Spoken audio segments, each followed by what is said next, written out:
Hi everybody, I'm Kimberly Edwards with cookingwithkimberly.com.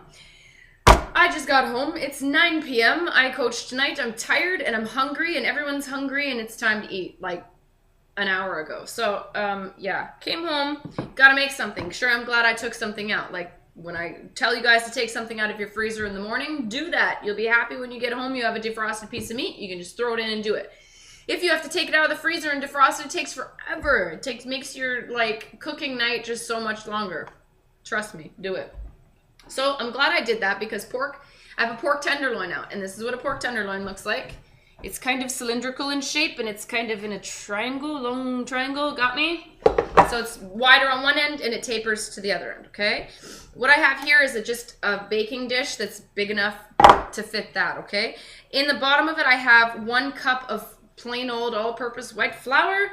I'm putting pepper in, season this up, putting some salt in, putting some of this beautiful seasoning salt. This is from Baker's Ribs. It's delicious. It's in Texas, Dallas, Texas. It's a barbecue rub.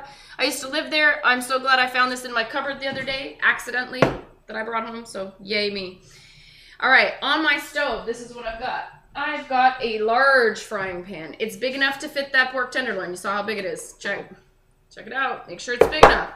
Inside of this, which is on medium-low heat right now on my stove, inside of that I have about 2 tablespoons of bacon fat. How cool is that? I had bacon fat left over from making bacon and eggs, and I feel like $1 million right now because it's going to be so tasty. I just got a whole bunch of flavor for nothing. You got me? Don't throw out your bacon fat. Go on and pour it in a little dish like this when it kind of cools off and it's still liquidy after you cook your bacon. And store it in your fridge. It lasts for quite some time, and you got some great flavor. Last night I put it in some hamburgers instead of putting butter to keep them nice and moist and tasty. The bacon worked awesome. It was delicious, the bacon fat. So keep that bacon fat. We're going to fry it in bacon fat. Pork and bacon fat just makes sense, right? Right, I thought so. Okay, this tenderloin has been rinsed and patted dry. Okay, into my flour just to dredge it. And I'm going to roll it. I want every side covered in this flour. This nice seasoned flour. Here we go. So you're just using it all up. Make sure every little bit is coated. Now you don't want it really chunky though either. You just want a nice thin coating. So get everything done here. If you have a whole bunch of excess fat on this tenderloin, if you want to, you can cut that off beforehand with a nice sharp knife. All right, so here's my pork tenderloin, and I'm just going to shake it off, okay? And I'm going to lay it right here. I need to wash my hands, sit tight. Now, when you're using raw meats and things like that, make sure that you're cleaning all your work surfaces off and your hands because they can be germy, and you don't want to do that and contaminate food and everybody else. So keep washing your hands and keep washing all the surfaces that touch your meat with that yucky meat juice. Got me? Got me. Okay. I'm going to move you over to my stove. Here we go. So that you can watch what I'm going to do. All right.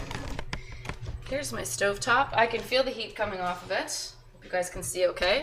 All right. You might be wondering what's going on with my shirt, my Got Boosh shirt. If you've never heard of Boosh, you're going to hear about Boosh a lot very, very soon. Boosh is a type of sausage. AuntCarlasBoosh.com. Let's say Aunt Carla's Boosh. They are located outside of Maumee, Ohio, and Boosh is a sausage. It's made with rice, sausage, and onions and spices. I know the light is really killing you in your eyes. I'm sorry. But it's full of onions and sausage and rice. It kind of sounds like boudin, like how boudin sounds down south, okay? So anyway, I'm getting a shipment. It was sent today, my Boosh. I got notification that my Boosh was sent. Here it comes. I can't wait to show you what Boosh is like. So make sure you check them out, Aunt Carla's Boosh. All right. Into my preheated frying pan goes my tenderloin. Now a tenderloin, pork doesn't take long to cook. Got me? First of all. This is very thin, even at its thickest point. It's only like the size of maybe 2 pork chops. That's gonna take like 2 seconds to do. Not 2 seconds, but maybe like 10 or 15 minutes. What I wanna do is I wanna accomplish a nice brown on every side in this frying pan. And then I'm gonna put it in the oven just to finish it for maybe 10 minutes. Tops. It'll probably be done in my frying pan. That's what I'm guessing. So let's see how this all goes, all right? Into my frying pan. I'm going to shake off the excess flour. You don't want any excess, okay? and you're just going to throw it in here. It should be sizzling already because you've preheated it with that heat. And I'm going to put just a little bit of olive oil in here just to make sure I have enough oil in here to keep my pork happy. So, I'm not going to show you how to brown this whole thing, but I'm going to come back. I need to grab some tongs. Sit tight. Tongs. Okay. So we want to make sure that the bottom is coated with that oil so it doesn't stick. Alright, I'm going to keep this on this medium heat. Low, medium heat-ish. And where's my tea? There it is. I'm going to let this go a couple minutes, and I'm going to turn it quarter, turn it a corner, turn it a quarter, just to make sure it's brown on all sides. That's really all you're looking for, golden brown. So I'll be back in a minute, and I'll show you exactly what I mean. And then I'll throw it in the oven, and we'll talk some more. Alright, everybody. I now have the splash guard on because it doesn't feel nice to get splattered with bacon fat or any kind of grease for that matter. Use one of these. It just has like a window screen looking thing on it. They work awesome. Try that. I'm just going to show you what this looks like right now while I'm trying to brown it. We've been going for about 5 or 6 minutes and I've just been turning it around on each side. And this is how the one side looks right now. It's all nice and brown. You see it's all nice and brown. I don't know if you can see that. But you're just going to keep going. I want it even more brown than that. But that's like my halfway point and I wanted to show you. So this is going to take you about 10 or 15 minutes probably to get the desired color that you really want to get. The whole point is this beautiful crust on the outside of this one. And then you're just going to finish it in the oven. Make sure you don't have it on too high a temperature so that things don't burn. Also, make sure you have enough oil in the pan, enough grease in the pan. If you don't, add a little bit more. But add it further away from the meat, because if you add it close to the meat, this has flour on the outside. It's just going to go and soak up all that oil and hold on to it. And who wants to eat oily? No one really. You don't want to eat it oily. You just want it to crisp up. So you don't want it to hold that oil. You just want it to crisp that nice flour and then get that brownness. And that's what you're looking for. So that's it. You're just going to keep going. This is not rocket science. And I don't really have much else to show you, so I'll be back in a minute. Alright everybody, so we've been going for 15 minutes, cool? And this pork loin looks beautiful. Let me show you what it looks like. Beautiful, nice and browned on every side. It looks like fried chicken out on the outside, like how fried chicken looks, or should look. Now I was smart enough, thank goodness, to have chosen this great big frying pan. But check this out, this frying pan is all steel, it's all oven proof. So I can put this smooth in the oven without having to transfer it into a baking dish or another frying pan that you can put it in. So try and use a frying pan to begin with on the stove that you can actually put in the oven if you have to. Now, I can tell that maybe the inside of this is probably almost done, but I just want to make sure. So I'm going to throw it in this oven, and my oven's going to be at 325 degrees. And I think I'm going to let it go maybe 5-7 minutes. Done. Don't overdo your pork.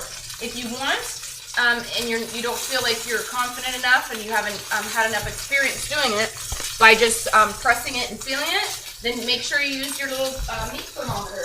That looks like. Maybe I can't find it? I can. Yeah, I can find these though. These are cool. It looks like that. See these little things? These are for steaks, they're tiny ones, but there's a great big ones for other meat and stuff. So this is going to go right in the oven. Voila! 5 to 7 minutes, we're going to be done, and you're going to see how beautiful it looks, and I'm going to slice it up for you, and that's what's going on, okay? Okay, so you're seeing this live. I'm about to take it out of the oven. Please use 7 minutes. Please don't burn yourself thinking that it's a frying pan and just grabbing it, not thinking, because guess who's done that before? Me? Everyone has, I think. And here it goes. It's sizzling. It's beautiful. Now put it on something that won't burn your countertop, because you'll be really mad at me for that too. Alright, turn your oven off. Cool. Now, I am going to transfer this from the pan to my cutting board. And I'm going to let this meat sit for 5 minutes just to retain all its juices. It's just going to chill out. Put a little pork tenderloin tent over top of it. If you've never seen my turkey tent, go check out the website and look up turkey tent and quotation marks, and you'll know what I'm talking about. Anyways, just loosely let it sit there, because you don't want it to be like completely covered, and then it gets like all mushy because you got like nice crunchy outsides and things going on. So you just want to leave it so it just retains its heat. You got me? And it's going to love you for it. You're going to love it on your plate. It's going to be juicy instead of, as soon as you cut it right now, if you cut it right now, it's all hot. And the juices will just bleed out. It's like an inferno. Not really, but that's kind of what happens on a much smaller scale. So if you let it sit for a couple minutes, it just kind of relaxes and loosens up and holds on to its moisture when you cut it, instead of letting it all bleed out everywhere. You want those juices in there, right? You don't want dry pork. Who wants dried pork? I don't. No one does, so don't do that.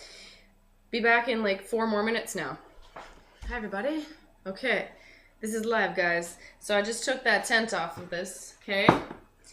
And now I'm going to slice it. I've got one of these nice great big forks like you'd use for turkey. And I have one of these beautiful chef's knives from Mercer Renaissance. These are Mercer Renaissance knives. Thanks to ProChefGearPlus.com. Check them out. This is a gorgeous, gorgeous knife. Beautifully weighted. It's heavy duty. And it slices so nicely. It's like a razor blade. It's crazy. So here, you're just going to slice on a bias, like all against the grain, okay? Nice and thin. Try and make nice, broad, sweeping slices, okay? You don't want to break your pork. My cutting board keeps moving. Sheesh.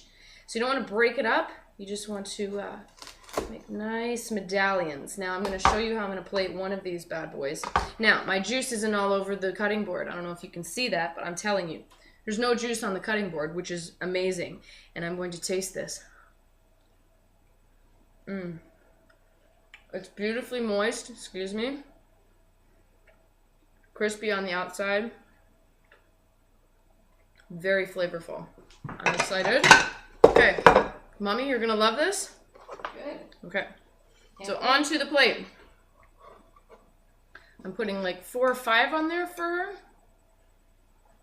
Mom doesn't eat a whole bunch like I am. I'm gonna eat like 6-8 million of these. I'm just kidding. Okay. I just made some peas, butter, salt, and pepper. Okay? Peas. You want a complete meal?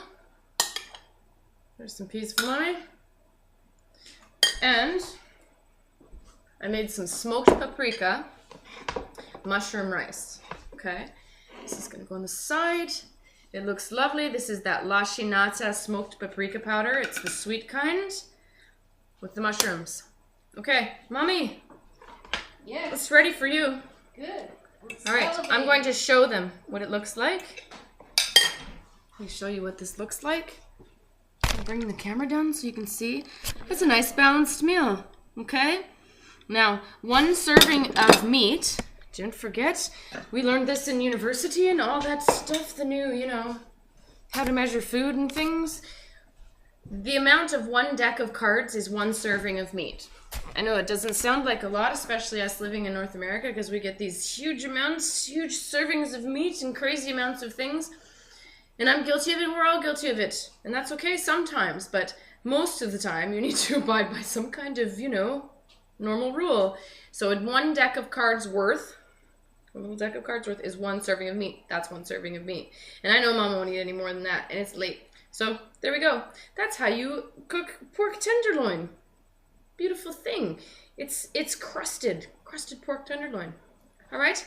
Follow me on Twitter at Cooking with Kim E with a capital E. Check me out on Facebook. It's facebook.com/cookingwithkimberly. My shows are on YouTube, youtube.com/cookingwithkimberly, and the site is cookingwithkimberly.com. Check out my recipes and blog posts. Interact with me. Let me know what's going on in your world, in your kitchen. Okay. Eat deliciously. Be a champion. Experiment. All that good stuff. Try this pork tenderloin recipe. You'll be happy you did. Okay? Everybody, have a great night. Bye. Eat deliciously.